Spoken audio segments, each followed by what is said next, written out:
Coming up on Arirang News, South Korean President Moon Jae-in heads to Washington tomorrow to meet with President Biden. They'll be talking North Korea, but also ways for South Korea and the U.S. to help each other in terms of coronavirus vaccines. The South Korean health authorities will announce this Friday whether or not they're going to ease the distancing rules as case numbers come down. Most South Korean seniors have now made appointments to get vaccinated. And as South Korea marks the anniversary of a movement for democracy that was crushed 41 years ago, the people of Gwangju, where that movement occurred, are showing solidarity with the people of Myanmar, now in a bloody struggle of their own.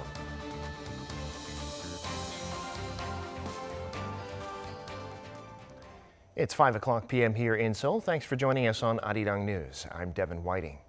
President Moon Jae-in will depart for Washington tomorrow for his summit with U.S. President Joe Biden. North Korea and COVID-19 vaccine cooperation are expected to be high on the agenda. During his 4-day stay, Moon is also scheduled to pay his respects at Arlington National Cemetery and visit the Korean War Veterans Memorial in Washington. Our senior Blue House correspondent Kim Min-ji has a preview. President Moon Jae-in will embark on a trip to the U.S. this week for his first face-to-face meeting with President Joe Biden. This will be Moon's first overseas trip in over a year due to the pandemic. President Moon will be making an official working visit to the U.S. between May 19th and 22nd on the invite of President Biden. On May 21st, he'll visit the White House for talks with Vice President Kamala Harris in the morning. The South Korea-U.S. summit is scheduled for the afternoon and will be followed by a joint press conference. The president will arrive in Washington on Wednesday afternoon. Beginning his official itinerary the next morning, Moon will first pay respects at the Arlington National Cemetery. In the afternoon, he will meet with members of the House of Representatives, including House Speaker Nancy Pelosi. On Friday, Moon will visit the White House for the much-anticipated summit with President Biden. High on the agenda will be North Korea, as Washington has completed its policy review on Pyongyang. Other possible topics include cooperation on COVID-19 vaccines and dealing with the global semiconductor shortage. Later in the day, Moon will attend a ceremony for the construction of the Wall of Remembrance at the Korean War Veterans Memorial in Washington. On Saturday, President Moon will meet with the first African-American Cardinal, Wilton Gregory. A visit to South Korean energy firm SK Innovation's factory in Atlanta is also in the works for the afternoon. Seoul's top office said that it will let the public know if further arrangements are made. President Moon will arrive back in South Korea on Sunday evening.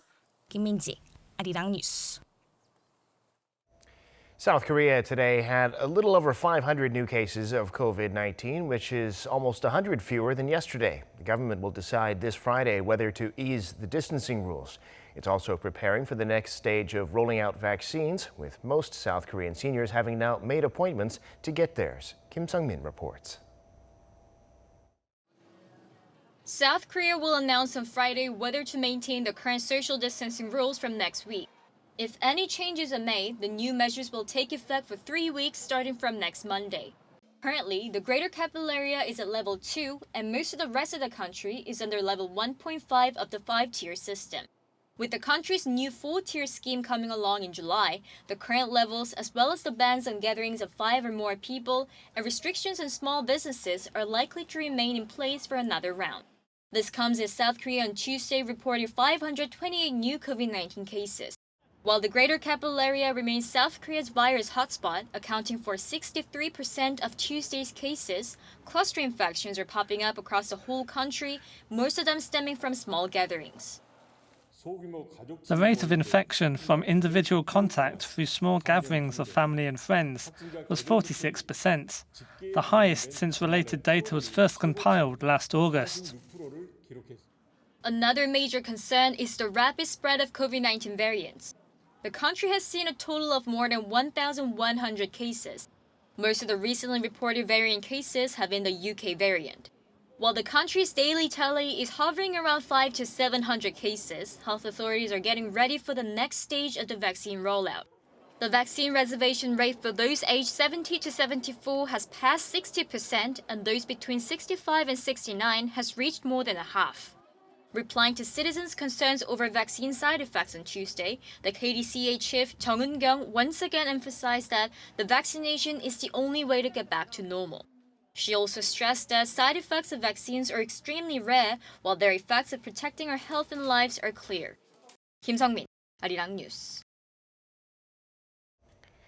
Today marks the 41st anniversary of the pro-democracy movement that occurred in Gwangju, South Korea. That movement was brutally crushed by the military regime of the time.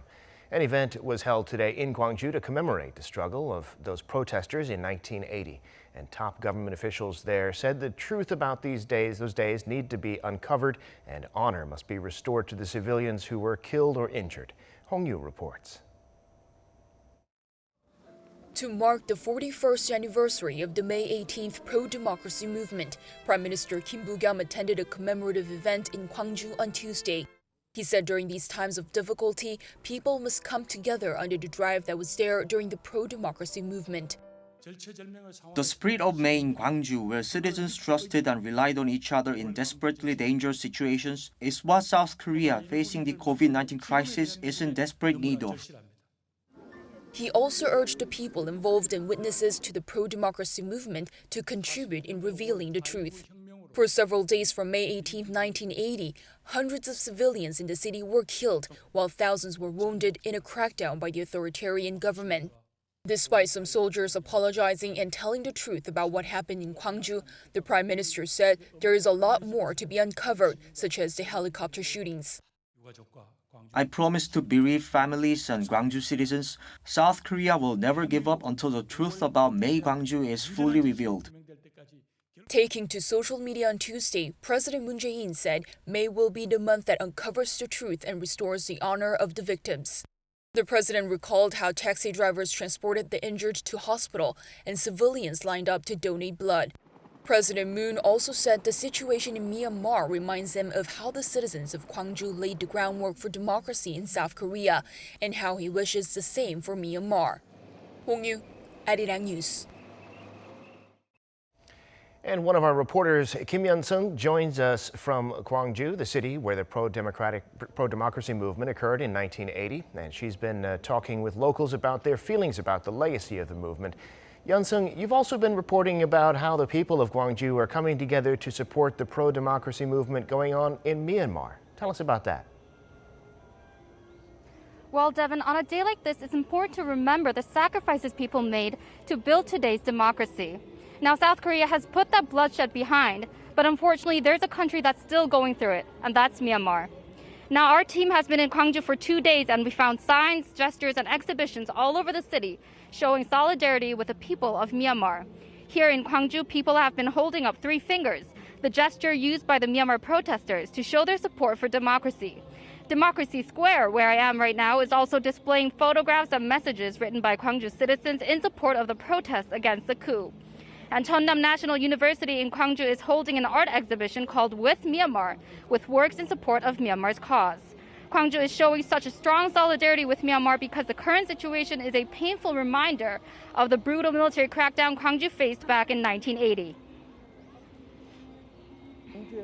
The Burmese people in Gwangju are worried sick about their families in Myanmar because there's no way of contacting them, just like how we were back then. So us mothers wanted to give them hope and courage. We held a press conference and raised funds. The most painful thing at the time of the May 18th movement was being disconnected from the outside world. So civic groups in Gwangju came together to form the Myanmar Gwangju Solidarity Group to let the international community know about Myanmar's situation and to show Myanmar that we are with them. Well, Yeonsung, as you say, Gwangju has an important place in the history of South Korea's democracy, and so it seems fitting that they would see special meaning in the Myanmar protests. How do you think the people in Gwangju who are from Myanmar feel about this? Well, Devin, I actually got a chance to talk with a representative of the Gwangju Myanmar network. And he's been very outspoken against the military coup in Myanmar since day one. He's been going out in protest in the U Square every single week. And take a listen at what he had to say about the solidarity between Myanmar and Gwangju. Gwangju knows Myanmar's pain because of the May 18th movement. I want to thank not only Gwangju, but also the South Korean people who are standing with us. We hope that one day Myanmar can be a democratic country like South Korea.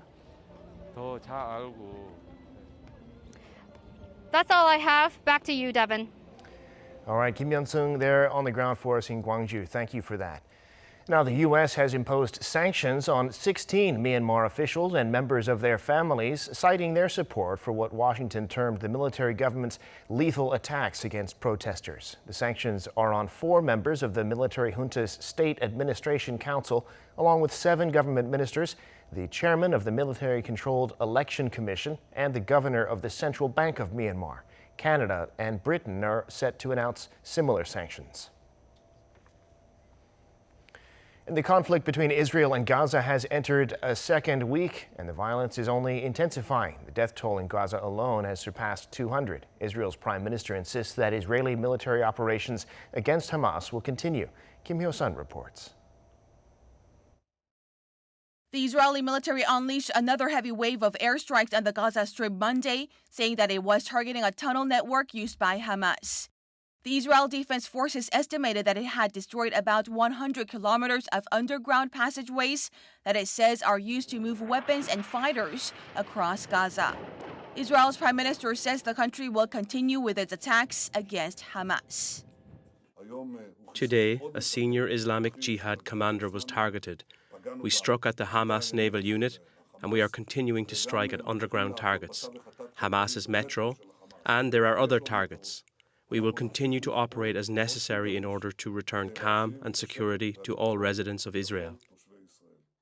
With the two sides continuing to trade fire for over a week, the overall death toll in Gaza has now surpassed 200, with over 1,300 others wounded, according to the Hamas-run health ministry. Israel has reported 10 Israelis have died from rockets that have been fired from Gaza toward the country. The violence continues despite calls from the international community to cease hostilities. The leaders of Egypt and France shared strong concerns regarding the escalation of violence in the region, underscoring the absolute need to end the atrocities. So for me, it comes within the scope of a process of a ceasefire as soon as possible. What we, of course, call for and the building of a possible path towards talks between the various parties involved. On Sunday, Iran's top diplomat met with Pope Francis, who appealed for calm and global help to open a path of dialogue in the Middle East. Pope Francis stressed that the deaths of children in the latest surge of attacks was, quote, destroying the future. Turkish president also asked Pope Francis to support sanctions against Israel in a phone call urging the pontiff to continue to speak out against the violence. All this comes as Washington is using, quote, quiet and intensive diplomacy to try and halt the escalating conflict between the two sides. Kim Hyo-sun, Arirang News.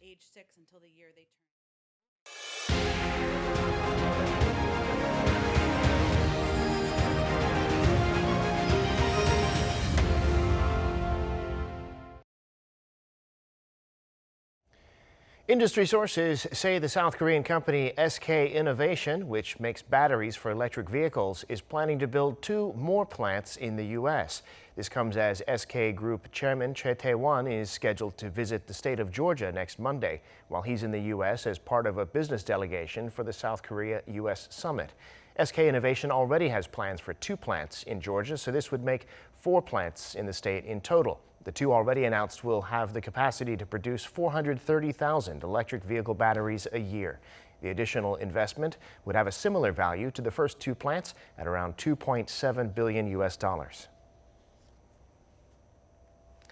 Time now for an in-depth look at the market news this afternoon, and for that I'm joined on the line by Mr. Daniel Yu, global strategist at Yuanta Securities. Mr. Yu, good afternoon. Thank you for making time today. Good afternoon. Well, let's start with the markets. Stocks in New York closed a little lower, though not as low as they were mid-session. It seems a lot of investors are worried about valuations, interest rates, and maybe a move away from tech. What's the story in the global markets? Yes, as you know, there are continuation of concern about the inflationary pressure in U.S. market. If you look at, in general, the consumer price index was up 4.2% last month, which is much higher than the Fed target. So all major 3 index were down on Monday. It did go down as low as 1% plus for NASDAQ, but it did recover quite somewhat, and it ended at minus 0.38%, and also S&P was down by about 0.25%. Dow Jones was down by 1.6%. Luckily, the small caps, the Russell 2000 was slightly up by 0.07%. A lot of people are concerned that the possibility of this inflationary pressure out of the S&P 500 companies, more than 170 companies earnings results, they mentioned about inflationary pressure. So everyone is aware of the possible inflation coming in. If you look at the Federal Reserve, they might be actually probably tapering away from the bond buying purchase programs probably near future, and there's concern about interest rate hike happening in 2023. If it happens even earlier, that might be more negative. So I guess people are concerned about this possibility of tapering.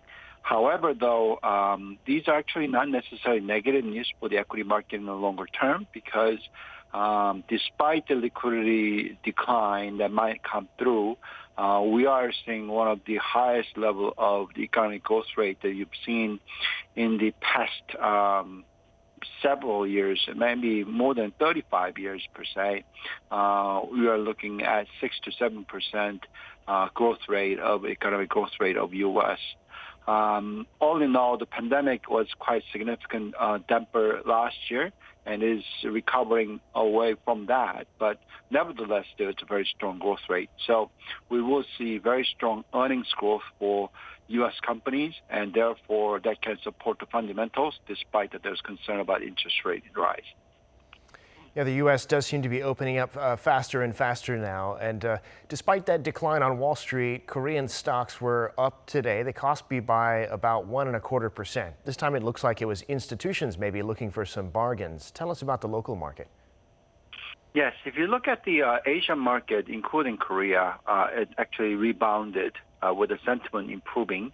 If you look at the Taiwanese market, it was the significant decline that suffered in the last 1 month. It was down from peak to bottom almost 15% in a short period of less than 1 month. That was all concerned about the DRAM cycle. Obviously, Korea is also one of the biggest country with the 30% of the market capitalization related to the semiconductor industry. There were a continuation of uncertainty, and therefore the markets were quite volatile in the last a few weeks.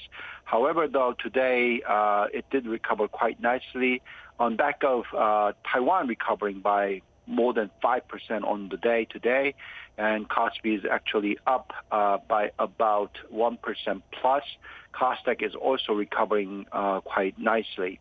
Also, if you look at the Korean won, it has appreciated quite nicely to 11.28 after quite a sharp rise that we saw yesterday. So there's continuation of volatility that's happening, but overall, we are seeing that the Korean markets are expected to show continuation rising trend in the future, because we are expecting economic recovery coming through for Korea because of very strong cyclical side of the sectors, including petrochemicals, steels, and shipbuildings, and all these sectors that is a macroeconomic sensitive industries. On top of that, obviously the auto makers as well as semiconductor makers are showing very strong growth rate in terms of exports. So all in all, Korea is showing one of the strongest era of economic growth rate and earnings growth rate. And because of that, we think that the Korean market can continue to go up in the future. And to go back to inflation, we're getting more comments on that and the economic recovery from officials at the Fed. The Fed's Vice Chair, Richard Clarida, says jobs are still down about 8 million from a year ago, but he also thinks the Fed can boost employment without driving prices too much higher. Where do you see Fed policy headed in the coming months? Right. There are quite a lot of discussion in regards to this. Atlanta Federal Reserve President Raphael Bostic told us that he's comfortable with the ultra loose policy, even as the inflation gains steam on Monday. But on some other side, they're talking about possibility that they need to do tapering faster than expected. A lot of the economists are talking about inflation pressures being very strong. Wharton professor Jeremy Siegel is talking about inflation might be picking up to as high as 20% over the next few years if ultra loose policy continues. And all that is causing some of the concern. However, though, on a structural basis, we think that the unemployment ratio remains to be fairly high. And also, young generation unemployment ratio is well above 11% in U.S. And there's a structural change happening that automations and AI improvement, all that results into higher productivities and less employment and also lower level of salary increase. So we have both sides of inflation pressure from the economic recovery and also deflation pressure from the structural changes that you are seeing from the untech businesses and various high-tech companies. So we have to wait and see. At least we don't think that tapering is going to happen unless the inflation run wild, as we've seen last month, and if it continues to do so for next several months, then maybe the Fed might start to do tapering. However, if over the next 2 to 3 months inflation stabilizes, then obviously they're not going to touch anything until probably year 2023. So yes, they're concerned. However, though, we think the structure change is deflationary enough that the Fed is not going to do much in at least the short term. Well, we'll be keeping a close eye on all of that, of course. Mr. Yu, we'll have to leave it there for today. Thanks so much for sharing your insights with us today, as always. Thank you very much.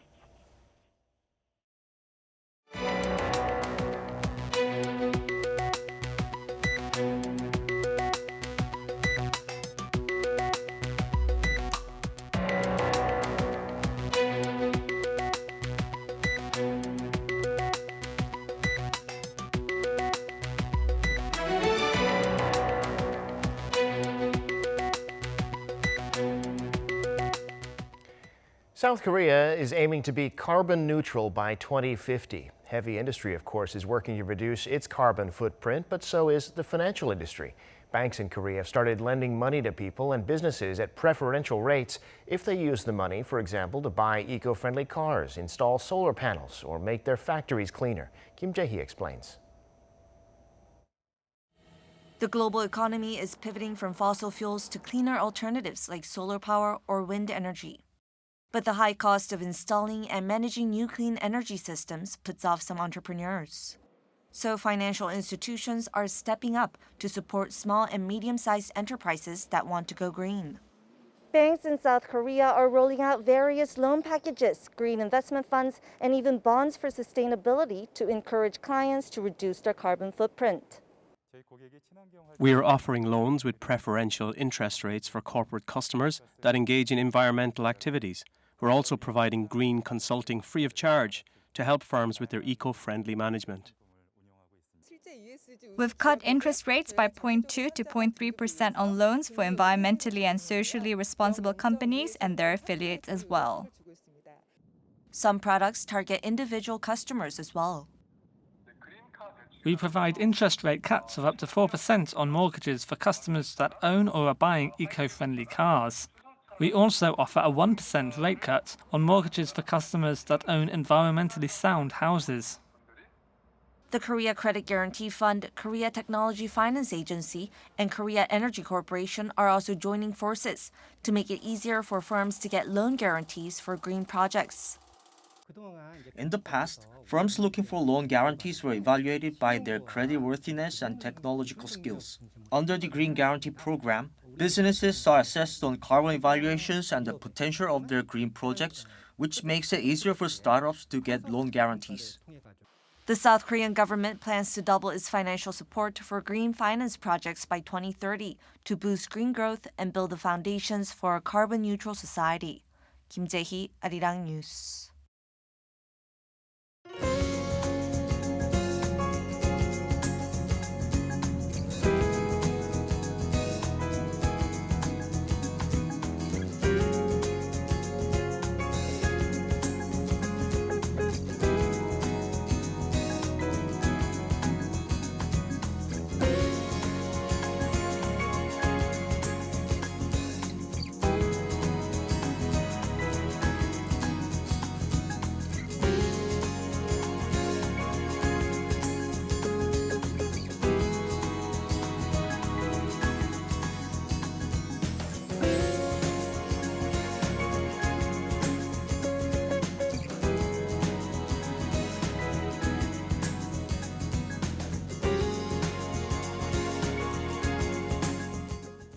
And that brings us to the end of this newscast. Thank you for watching. More live news coming your way at 7 p.m. Korea time.